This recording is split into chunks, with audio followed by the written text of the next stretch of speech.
Hi guys, and now we're going to have a look at the last series of cult classic figures that were released, which are Series 7.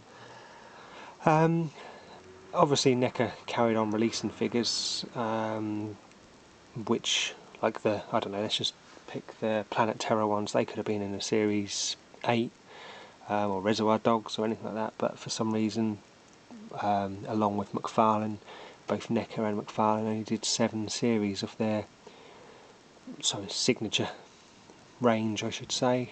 So, like I say, this is Series 7 of the Neca Cult Classics, and the final series they released, which I believe was late 2008. And this comprised of only 3 different figures, to be honest. I know you can see 4 there, which I'll show you the variant in a second. And I dare say kind of clutching at straws really for this last series, to be honest. Which I know we got the Hall of Fames to start looking at, and the presents to look at, which could have carried on the cult classic line, but for some reason, like I say, this was the last one, and sadly this was the last series we get to look at. Obviously I'll have videos of the cult classics presents and the Hall of Fames to show you in a bit, but let's have a look at these figures. To start with, we'll have a look at obviously Michael Keaton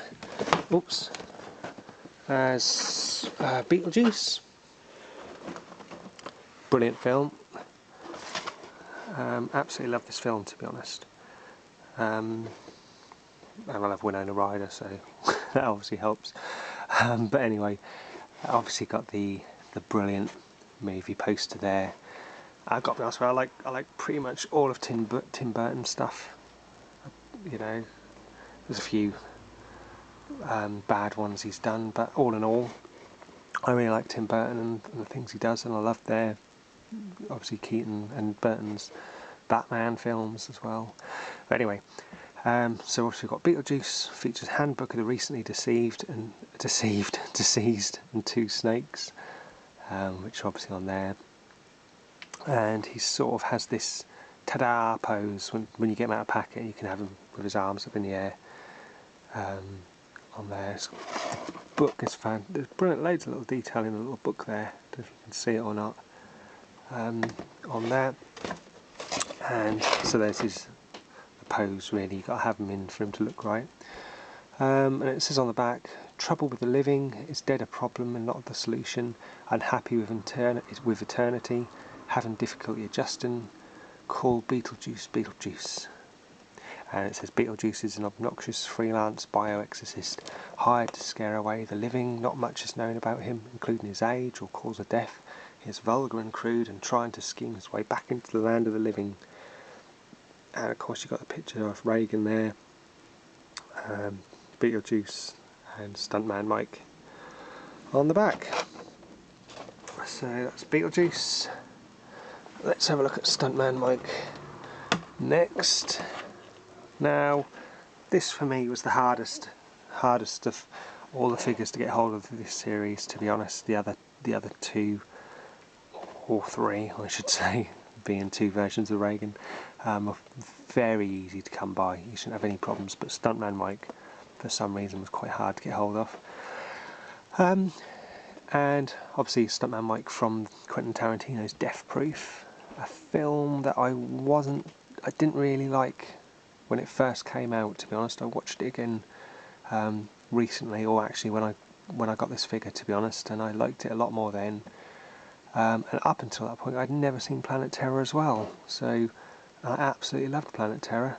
I loved Planet Terror more than I did Death Proof, to be honest. And of course, we've got the Planet Terror figures to look at as well at some point, which could have been, like I say, in Series 8. But anyway, going off tangent there, but we've got Kurt Russell's obviously figure of Stuntman Mike. You got the alternative head. That's all you get with it. So obviously he's got his glasses on there with a cigarette in his mouth, and obviously with glasses off there, and the big scar going down his left side of his face there as well. Bit of a funny figure for them to release, to be honest, and I don't really know why they did it, but it's up to them. Anyway, saddled up to the bar and hunched over a plate of nachos, Mike seems like any other drifter passing through town. Behind the gash that splits this stuntman's face is one killer psych. His weapon is in the parking lot, and he's almost finished with his drink. So, like I say, didn't mind the film. I've got to be honest with you, I'm a bit of a Tarantino fan as well. Absolutely love him, but Robert Rodriguez wins that battle in the grindhouse genre for me, especially with also Machete, or Machete as we should say, because I absolutely love Danny Trejo as well. Right, so last figure we've got to look at is Reagan Spider Walk, I should say. And this came out in 2 variants, and very, very, very bad cash-in, if you ask me, from Neca. I'm sorry. The only difference between these 2 figures is the fact that these 3 stairs have got a little bit of blood on it. That is awful, if you ask me. Why Neca can think they can warrant collectors having to buy 2 versions of the same figure. I know you get blood versions and normal versions and all that, which you come to expect, but this is terrible, if you ask me. How they're trying to get people to buy 2 versions of the same figure. But that aside, Exorcist, I guess, does obviously deserve a place in the cult classic series. I know we've got the one with her head in the bed, or Reagan in the bed with her head spin round to play the music and all that. But the Spider Walk, also being a deleted scene as well. Deleted scene in England. I know it was reinstated, but funny figure to have, to be honest. I mean, obviously you got it in the pre-pose of just having her coming down the stairs. The only other way you can have her is going Matrix style, or if you wanted to, you can have her skydiving. But that's it really. You can't really do anything with her apart from obviously have her coming down the stairs. There is articulation obviously in the arms and the feet as well to get her standing right. So on the poster on the side there, obviously the classic poster, and I don't know if you've seen the locations, any location videos on YouTube where they go back to where the films were originally made and all that. A bit gutted now because this is a great big fence across there. I guess too many people were going there to have their photo taken, I don't know. But anyway, on the back it says, something almost beyond comprehension is happening to a 12-year-old girl named Reagan. Possessed by the devil, she glides spider-like down a full flight of stairs. Her body is contorted and arched backward in a bow with her head almost touching her feet. A man has been sent for to try and save her. That man is the Exorcist. And of course the picture on the back there of her in the spider pose. So that's it.